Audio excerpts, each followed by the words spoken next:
pour aider à la réussite de Mordechai ben Naomi Rachel Sarah Bezrat Hashem. Chers amis, écoutez une histoire qui s'est produite il y a 2 ans dans une salle de réception en Israël. Et cette histoire, elle est vraiment extraordinaire, elle est racontée par le Rav Biderman, l'homme qui était présent à ce moment-là, il lui a raconté lui-même. Il raconte qu'un jour, dans cette salle de réception, c'était un endroit dans lequel il y avait 2 salles de réception, une grande et une plus petite. La grande a été somptueuse, la petite a été beaucoup moins classe. Voilà qu'un jour, l'homme qui raconte l'histoire, c'est un homme qui travaillait dans cette salle de réception. Il arrive, il vient rencontrer le patron pour lui dire bonjour, et il voit que le patron, il est complètement rouge, complètement d'une part énervé, d'autre part inquiet, il est plein de sueur. Il lui dit: qu'est-ce qui se passe, explique-moi. Et là, il lui dit: tu entends là les gens qui sont en train de crier, je vais t'expliquer ce qui se passe. Quand on est arrivé aujourd'hui, nous on avait prévu qu'il y avait telle famille qui devait organiser des Sheva Brachot dans la grande salle de réception, et telle famille qui devait dans la petite salle de réception. Voilà que les 2 familles arrivent, et les 2 familles disent: c'est nous qui avons commandé la grande salle de réception. Et en réfléchissant bien, en se rappelant, oui, on s'aperçoit qu'il y a eu une erreur. On pensait effectivement que la grande salle était libre, alors qu'en fait elle était déjà occupée, et l'autre famille est venue, et on a accepté. Il dit: et maintenant tu t'imagines pas les disputes qu'il y a, ce qui se passe, chacun qui est en train de dire non, c'est nous. Et il y a les invités qui sont déjà en train d'arriver, et il y a des cris, et qu'est-ce qu'on fait? Il dit: moi je sais pas quoi faire. L'autre lui dit: ben, je sais pas, tu vas pas proposer quelque chose, peut-être de leur baisser le prix de façon radicale, peut-être de les dédommager. Il dit: j'ai tout proposé. J'ai été voir les 2 familles, je leur ai dit: si vous acceptez d'aller dans la petite salle de réception pour laisser à l'autre la grande salle de réception, non seulement je vous fais un prix extraordinaire, mais en plus je vous offre des vacances à Tibériade pour toute la famille pendant tout un Shabbat.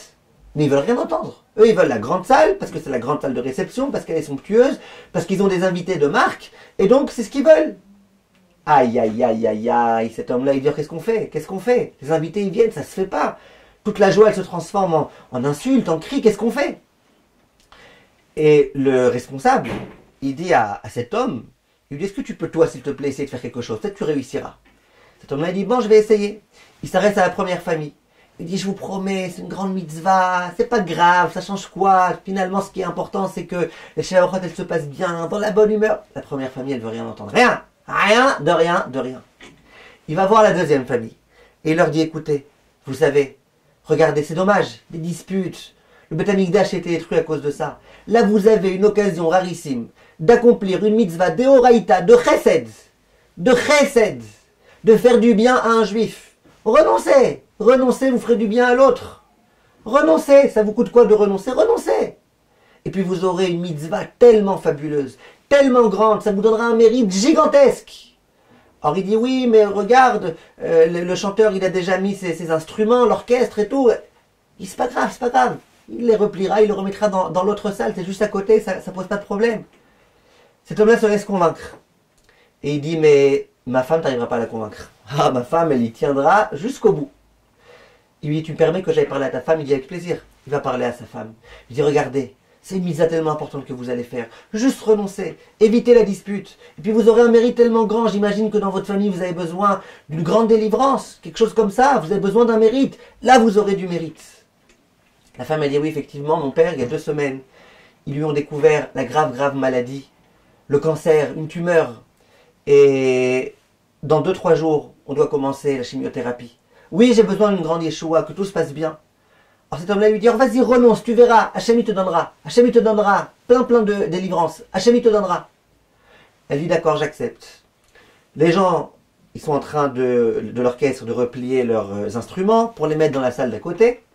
Et à ce moment-là, elle entend que ça a tellement pris des ampleurs cette histoire-là, que l'homme qui était responsable des commandes, des réservations, eh ben, il s'est fait renvoyer. On lui a dit: t'es renvoyé, t'as pas été capable de noter chacun là où il faut, t'es renvoyé.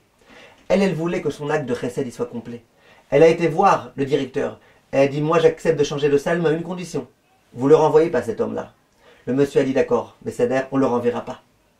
Et voilà comment Baruch Hashem, les Sheva Brachot des 2 familles, s'est très bien passé. Écoutez l'histoire, dit le Rav Biderman. 3 jours après, on devait procéder à la chimiothérapie de son père, à cette dame-là. Avant de procéder, le père y a dit: s'il vous plaît, j'aimerais malgré tout que vous refassiez un city. S'il vous plaît, refaites un city. Ils ont accepté de refaire un city. Et voilà qu'à ce moment-là, miracle, miracle, miracle, miracle, le médecin, en analysant bien, en demandant conseil à d'autres très très grands médecins, il dit mais en fait tu sais, cette tumeur dont on pensait que c'était une tumeur qui était cancérigène, dont on pensait qu'elle allait se propager, non, en fait c'est une tumeur bénigne, il n'y a aucun problème. C'est pas la peine de faire quoi que ce soit, maximum un petit quelque chose. Chimiothérapie sûrement pas, ça sert à rien. Et là la femme elle a vu combien cet acte-là, qui était celui de renoncer, il a été grand, il a été salvateur, il a sauvé la vie de son père. Prenons cet exemple avec nous, mes chers amis. Quand on a l'occasion de faire des actes comme ça, grandioses, en l'honneur d'Akadosh Baruch Hu, saisissons-les.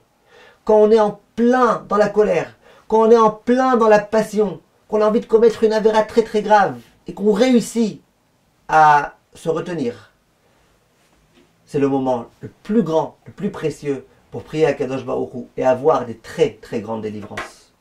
Kol tov, mes chers amis.